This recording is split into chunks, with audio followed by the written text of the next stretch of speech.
बहुत दिनों से बहुत सारे लोग नीरज ग्रोवर मर्डर केस के बारे में सुनना चाहते थे।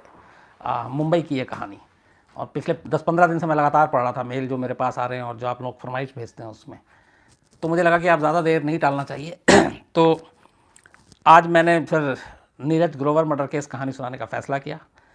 टीज़र देखा होगा, उसमें एक नाम आपने देखा होगा कि दिल नहीं बल्कि जान के टुकड़े किए। मुंबई में यूँ तो कहानियों की भरमार होती है, फिल्म इंडस्ट्री वही है, जो समाज में हमारे आसपास होता है अक्सर फिल्में उन्हीं कहानियों को उठाकर उन पर फिल्में बनती हैं। और ये भी कहा जाता है कि जो फिल्में होती हैं वो समाज का आईना होती हैं। जो समाज में होता है हमारे आसपास, उन्हीं कहानियों उन्हीं किरदारों को उठाकर फिल्में बनाई जाती हैं, जो रियलिस्टिक सिनेमा है। तो इस पर भी फिल्म बनी है। हालांकि फिल्मों में बहुत सारी कहानियाँ वैसे भी होती हैं जिसका हकीकत से कोई लेना देना नहीं है, लेकिन उस पर फिल्में बनती हैं। और लेकिन ये कहानी उल्टी है। ये जो कहानी हकीकत में हुई और इसके बाद इसके ऊपर फिल्म बनी। राम गोपाल वर्मा ने इस पर फिल्म बनाई थी, नॉट अ लव स्टोरी, और ये रियल स्टोरी है। और इस स्टोरी को कवर करने का मुझे मौका मिला, और चूँकि अपने वक्त में इसने काफ़ी हेडलाइन बनाई, काफ़ी सुर्खियाँ बटोरी, और जिस तरीके से ये क्राइम हुआ था, ये भी एक कड़ी में मैं कहूँ तो अब तक जो आपको मैंने कहानी सुनाई है, तीसरी ऐसी कहानी है जिसमें मर्डर के बाद सारी ख़तरनाक चीज़ें होती हैं। एक तंदूर सुनाया था आपको, जिसमें वो गोली मारता है सुशील शर्मा नैना साहनी को, उसके बाद मौत हो जाती है, फिर उसको तंदूर में जलाने की कोशिश करता है, तो मौत के बाद वो ये चीज़ करता है। दूसरा आपको देहरादून की सॉफ्टवेयर इंजीनियर की कहानी सुनाई थी, जिसमें वो बीवी का दम घुट घुट जाता है, मुंह में कॉटन डालता है, वो बेहोश थी। जब उसकी मौत हो जाती है उसके बाद फिर वो उसके 70 टुकड़े करता है, डीप फ्रीज़र में रखता है, फिर हर टुकड़े को हर सैटरडे संडे वो ठिकाने लगाता रहता है। ये कहानी भी उसी तरह की है, क्योंकि इसमें भी मर्डर तो सामान्य तरीके से होता है, जैसे आमतौर पे कत्ल होता है गोली से, चाकू से, इसमें भी चाकू से होता है। लेकिन मर्डर के बाद जिस तरीके से लाश को ठिकाने लगाने की पूरी कवायद होती है, जो लाश के टुकड़े किए जाते हैं, उसने इस केस को थोड़ा खौफनाक बना दिया था।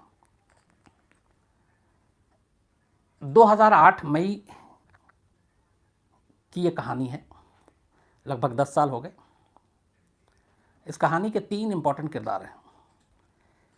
एक साउथ इंडियन, छोटी मोटी वहाँ पे कन्नड़ फिल्मों में काम किया करती थी और उसको मुंबईया फिल्मों में अपनी जगह बनानी थी, बॉलीवुड की फिल्मों में काम करने की हसरत थी उसकी।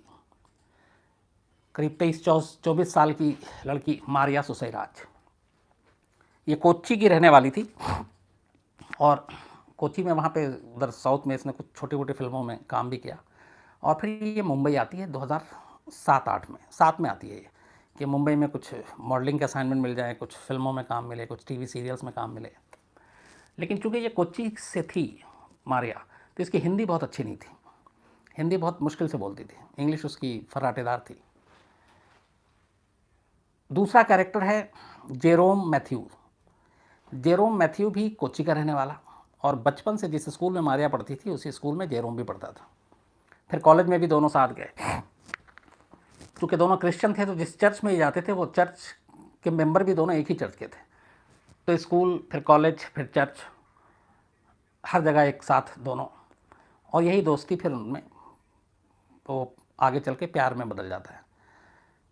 और दोनों शादी भी करना चाहते थे, लेकिन मारिया चूँकि अपने करियर को लेकर ज़्यादा वो थी, इसलिए वो मुंबई आ गई, लेकिन दोनों के रिश्ते कायम थे। इधर मारिया मुंबई में फिल्म इंडस्ट्री में अपनी किस्मत आजमाने आती है, उधर जेरोम मैथ्यू जो है वो नेवी ज्वाइन कर लेता है, और नेवी में वो सेकंड लेफ्टिनेंट था और अच्छा खासा अफसर नेवी में। 2007 में जब एपीजे कलाम अपने प्रेसिडेंट हुआ करते थे, तो वो एक बार कोच्चि के दौरे पर गए थे, तो उनकी सिक्योरिटी के लिए नेवी ने 500 जवानों को तैनात किया था, और उन 500 जवानों में एक जेरोम मैथ्यूज़ भी था, और बाकायदा उस मौके पे प्रेसिडेंट के पीछे था खड़ा, प्रेसिडेंट से हाथ मिलाने का भी उसे मौका मिला, और बहुत ही ब्रेव और इंटेलिजेंट अफसर के तौर पे माना जाता था जेरोम मैथ्यू को। कैरियर बहुत ब्राइट था, तो वो नेवी में था। तो बचपन की दोस्ती, फिर प्यार में बदलना, फिर उसके बाद मारिया जो है वो अपनी मंजिल की तलाश में फिल्मों मुंबई पहुंच जाती है। मुंबई आकर वो अपना जो हर एक न्यू कमर के लिए होता है वो स्ट्रगल करती है, इधर उधर हाथ पैर मारती है, हर स्टूडियो जाती है, डायरेक्टर के पास प्रोफाइल देती है अपनी पिक्चर सब। ये सिलसिला चल ही रहा था कि 2007 के एंड आते आते एक रोज़ उसकी मुलाकात होती है नीरज ग्रोवर से, जो इस कहानी का तीसरा कैरेक्टर है, तीसरा किरदार है। नीरज ग्रोवर एक टीवी इंडस्ट्री में काम करता था, मीडिया ग्रुप से जुड़ा हुआ था और उसका काम प्रोडक्शन से रिलेटेड था। उस वक्त एक सीरियल आया था, आप में से बहुत लोगों को याद होगा, जो जिसमें शाहरुख खान ने काम किया था, कि क्या हम पाँचवीं पास से तेज़ हैं, शायद यही नाम था उस सीरियल का, क्या हम पाँचवीं पास से तेज़ हैं। ये एक तरह का क्विज़ शो था। तो इस शो के प्रोडक्शन में नीरज ग्रोवर ने भी काम किया था और शाहरुख खान के साथ इस शो में काम करने के बाद जाहिर है नीरज ग्रोवर की भी एक ठीक ठाक पहचान थी। तो उसके बाद वो उसी कंपनी से जुड़ा हुआ था, एक मीडिया हाउस के, और नीरज ग्रोवर का काम ये था कि जो भी नए बाकी प्रोजेक्ट आते थे इस तरह के सीरियल या फिल्मों के लिए, उसमें वो जो एक्टर हैं उनका टेस्ट लेना, उनको आगे रिकमेंड करना, तो ये सारी चीज़ें होती थी। तो नीरज और उसके बाकी जो टीम के लोग थे, ये लोग पहले टेस्ट लेते थे, सारी चीज़ें होती थी, फिर वो आगे बढ़ाया जाता था, जो भी डायरेक्टर प्रोड्यूसर हों। तो नीरज ग्रोवर का एक अच्छा खासा रोल था और एक इम्पॉर्टेंट पोस्ट पे था वो। तो मारिया मुंबई में पहुंच के इधर उधर भटक रही थी, भटकते भटकते एक दिन उसकी मुलाकात नीरज ग्रोवर से स्टूडियो में होती है, वहाँ प्रोडक्शन हाउस में, और वो बताती है कि मैं ऐसे ऐसे वो टेस्ट देने के लिए आई थी, स्क्रीन टेस्ट था उसका किसी एक नए प्रोजेक्ट के लिए। वो टेस्ट नीरज ग्रोवर ले रहा था। तो नीरज ग्रोवर टेस्ट लेता है, बाकी सारी एक्टिंग सारी चीज़ें थी, डायलॉग वायलॉग बुलवाता है, लेकिन मारिया की हिंदी कमज़ोर थी क्योंकि वो साउथ इंडियन थी। टेस्ट के बाद वो उसे बताता है कि बाकी तो सब ठीक है, लेकिन चूँकि सारे यहाँ पे डायलॉग हिंदी में हैं और तुम्हारी हिंदी ठीक नहीं है, तो हिंदी पे तुम काम करो, और फिलहाल इस प्रोजेक्ट में तो तुम्हारा मतलब कोई गुंजाइश बनती नहीं है। इसके बाद उन दोनों की मुलाकात ख़त्म होती है, मारिया चली जाती है, लेकिन मारिया ने नीरज का नंबर ले लिया था। तो उसके बाद भी दोनों की बातचीत होती है, फिर धीरे धीरे दोनों में दोस्ती होती है। चूँकि मारिया को मुंबई में काम चाहिए था और नीरज उस इंडस्ट्री में पुराना था, तो उसे लगता था कि शायद नीरज के थ्रू वो सही मकाम तक पहुँच सकती है, सही जगह पे वो जा सकती है और जहाँ से उसे काम मिले। तो इस बीच दोनों की फ़ोन पे बात होती है, फिर मुलाकात शुरू हो जाती है, मुलाकातों का सिलसिला चलता है। कई बार रेस्टोरेंट में इधर उधर दोनों मिलते जुलते रहते हैं। इधर जो जेरोम था मैथ्यू, वो कोची में पोस्टेड था, वो वहीं है। वो लगातार हमेशा फ़ोन पे मारिया के टच में रहता, बीच बीच में वो मुंबई भी आता मारिया से मिलने के लिए। तो ये सिलसिला चलता रहा। तभी 2008 का मई आता है, 6 मई 2008, 6 मई को मारिया मुंबई में एक, जहाँ पे वो अब तक रह रही थी, उस मकान को छोड़कर किसी एक अपार्टमेंट में एक रेंट पे वो फ्लैट लेती है। मारिया ठीक ठाक घर से थी, पैसे वैसे थे उसके पास, तो वो एक अपार्टमेंट में एक फ़्लैट लेती है किराए पे, और 6 मई को वो शिफ्ट कर रही होती है। तो जब शिफ्ट कर रही होती थी, चूँकि वो अकेली थी, नीरज से तब तक उसकी बहुत दोस्ती हो चुकी थी, तो वो नीरज से कहती है कि मेरी घर शिफ्ट करने में मदद करो। नीरज मान जाता है। उसके बाद दोनों घर शिफ्ट करते हैं। 6 मई की शाम, रात हो जाती है शिफ्ट करते करते, करीब 9 बज चुका था टाइम। ठीक 9 से 9:30 के बीच में, तभी जब ये शिफ्ट हो रहा था और नीरज ग्रोवर मारिया के साथ उसके नए उस अपार्टमेंट में था जिसने उसे अभी अभी किराए पे लिया था, तभी मैथ्यू का कोच्चि से मारिया के पास फ़ोन आता है। दोनों बात कर रहे थे नॉर्मल, पर बातचीत के दौरान अचानक मैथ्यू को लगता है कि घर में कोई तीसरा है, क्योंकि उधर से नीरज भी कुछ बात कर रहा था और वो शायद बीच में कुछ पूछ रहा था मारिया से। तो और उसे इस बात का एहसास भी नहीं था कि सामने वाला फ़ोन पे उसके बारे में कुछ और सोचेगा, शक करेगा।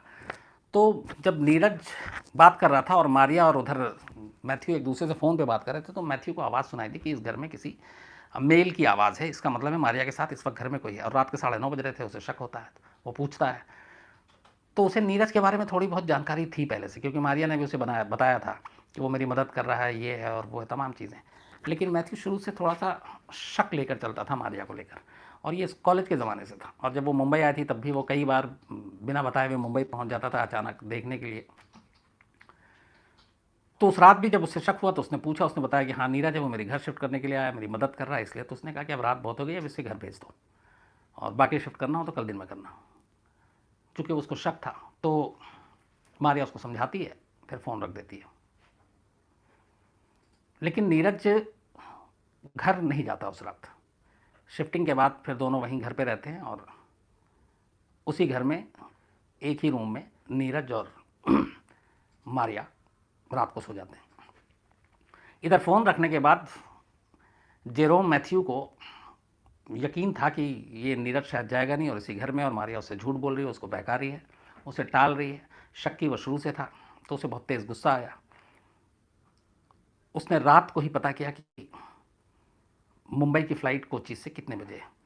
तो एक लेट नाइट फ़्लाइट थी, जो इंटरनेशनल फ़्लाइट थी, जो कनेक्टिंग होती है, तो वो गल्फ़ से या कहीं से आई है। उसके बाद बाकी और किसी एयरलाइंस की फ़्लाइट थी नहीं इतनी रात। तो वो फ़्लाइट थी जो कोची आई थी और फिर कोची से मुंबई जाना था, और वो गल्फ़ में कहीं दुबई या यूएई कहीं से वो फ़्लाइट थी। तो उसने उसी फ़्लाइट से टिकट बुक कराई, और उसके बाद 7 मई की सुबह 7:30 बजे ठीक ये एयरपोर्ट उतरता है। एयरपोर्ट पे करीब 6 साढ़े 6 बजे फ़्लाइट लैंड करती है, और वहाँ से सुबह सुबह का टाइम था, मुंबई में ट्रैफिक इतना सुबह होती नहीं है। तो ये एयरपोर्ट से सीधे उस फ्लैट में जिसे अभी अभी इसने शिफ्ट किया था, और जिसका एड्रेस चूँकि मारिया ने उसे बता दिया था कि वो इस मकान में शिफ्ट कर रही है, उसे सारी जानकारी थी। तो एयरपोर्ट से टैक्सी पकड़ के और सीधे मारिया के उस नए किराए के फ़्लाइट पे सुबह सुबह 7:30 बजे पहुँच के और डोरबेल बजा देता है। कई घंटी बजती है, दरवाज़ा नहीं खुलता। इधर अंदर घर के मारिया और नीरज सो रहे थे। तो कई बार जब बेल घंटी बजती है तो मारिया की नींद खुलती है। मारिया ये सोच के बाहर आती है कि कोई दूध वाला, पेपर वाला या कोई और होगा, क्योंकि अभी उसने शिफ्ट किया था, अभी उसने काम वाम करने वाले किसी को रखा नहीं था, उसको अगले दिन से ये सारी चीज़ें करनी थी।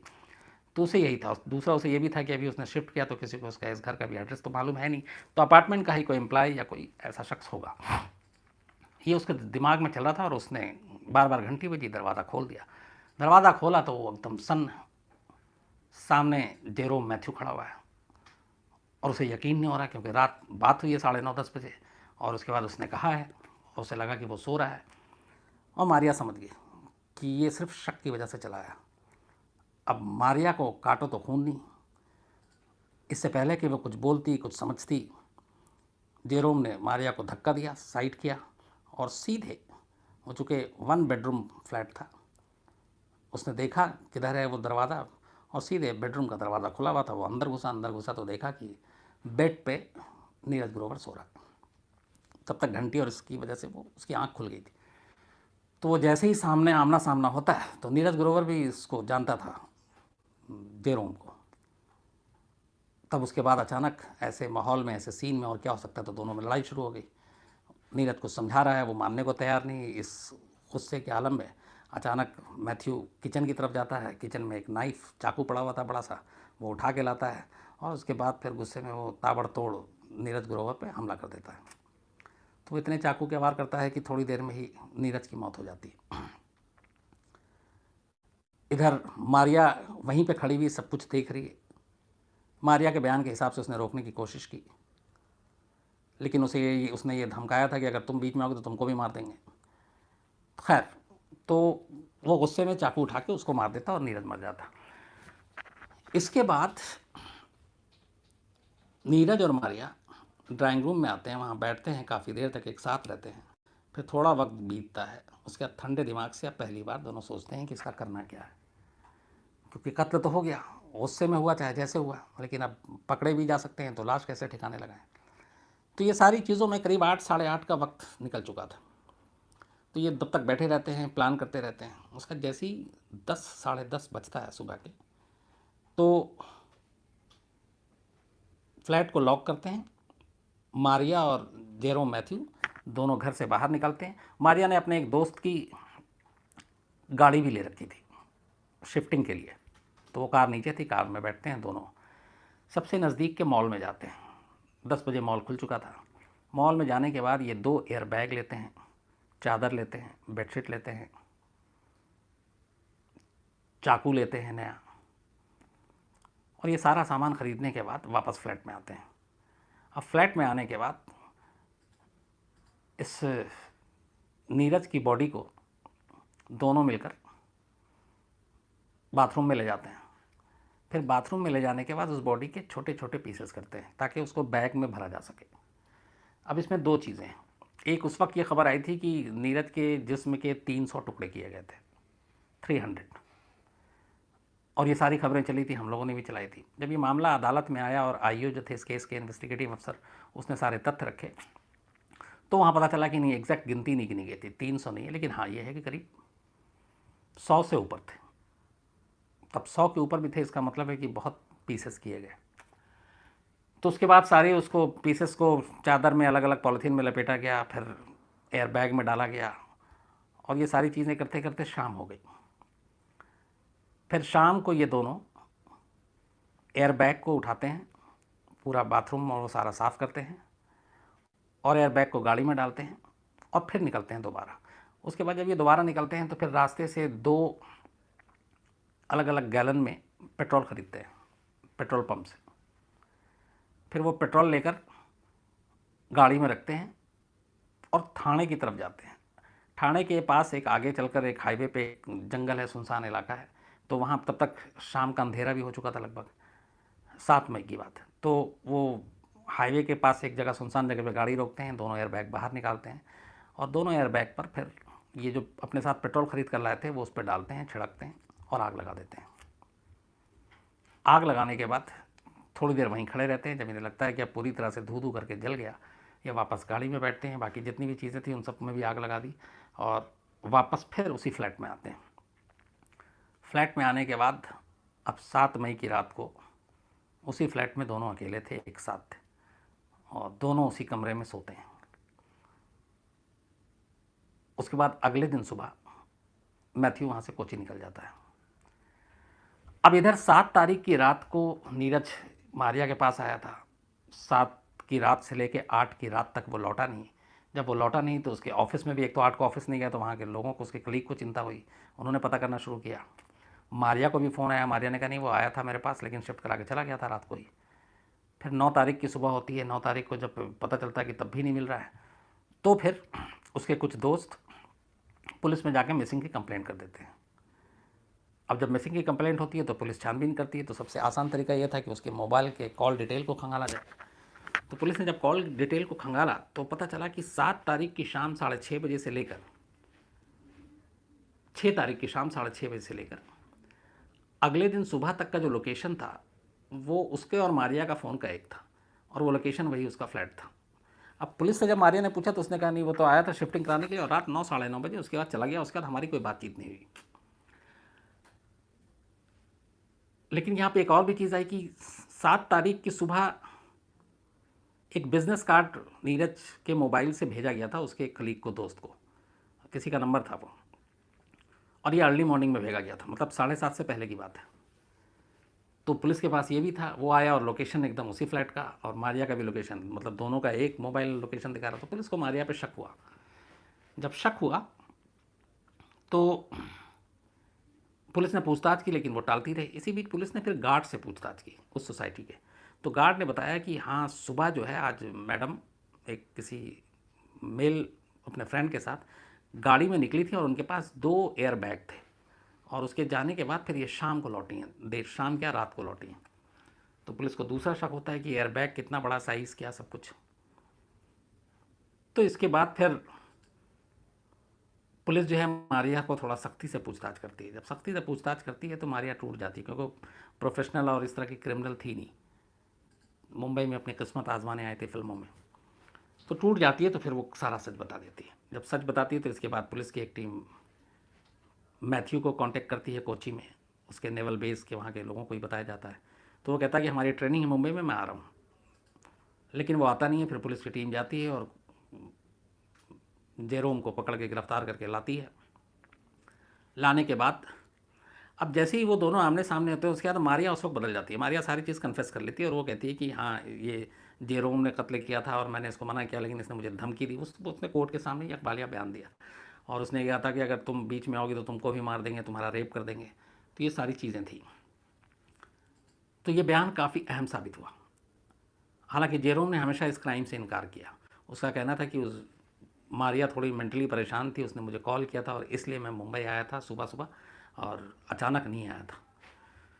तो ये सारी चीज़ें थी। मारिया का इकबाल जुर्म था और उस बयान ने काफ़ी अहम रोल प्ले किया। फिर बाद में मुंबई में यह अदालत ने 2011 में फ़ैसला सुनाया। उस फैसले में, और ये फैसले को लेकर बहुत सारे सवाल उठे, उस फैसले में मारिया को सिर्फ 3 साल की सज़ा सुनाई गई। उसकी वजह ये कहेगी कि ये मर्डर में शामिल नहीं थी, मर्डर किसी और ने किया और वो अचानक गुस्से में हुआ।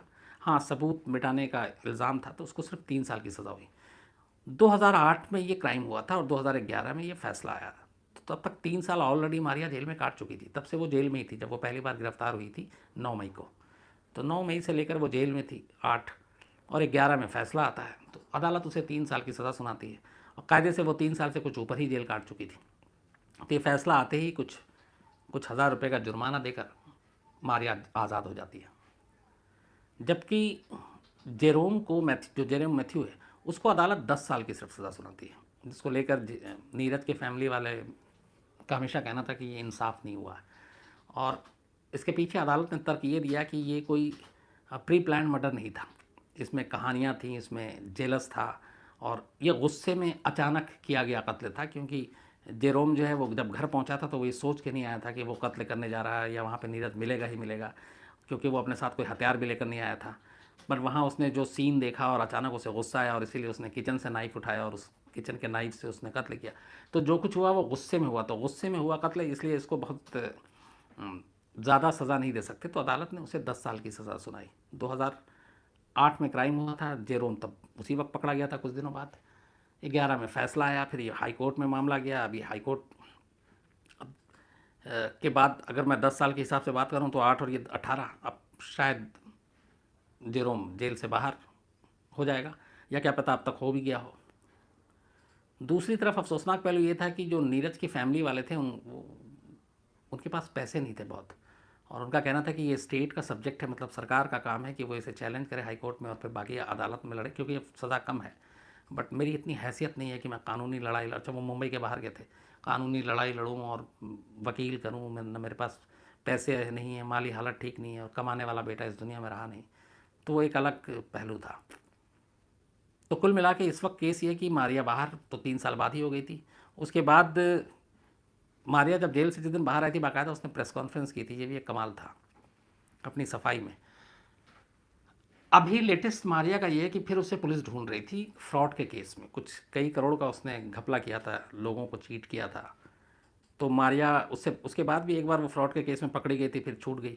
अब अभी फिर ये है कि मारिया फ़रार है, फ्रॉड के केस में उसे पुलिस ढूंढ रही है मुंबई की, और मैथ्यू के लगभग सज़ा पूरे होने को हैं।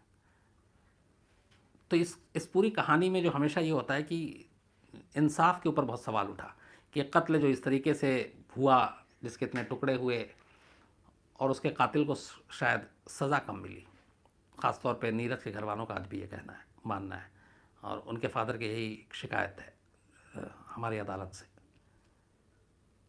तो ये है पूरी कहानी जो नीरज ग्रोवर, मारिया सुसैराज और जेरोम की। और इस कहानी का सार ये है कि शक की वजह से इस कत्ल की बुनियाद पड़ी और एक नौजवान बेचारा जिसकी उम्र 25-26 साल थी उस वक्त, नीरज, उसको जान से जान। कहानी में जितना ही, अब आपसे मुलाकात होगी कल रात 9 बजे किसी नई कहानी के साथ। तब तक अपना ख्याल रखिएगा। Thank you very much.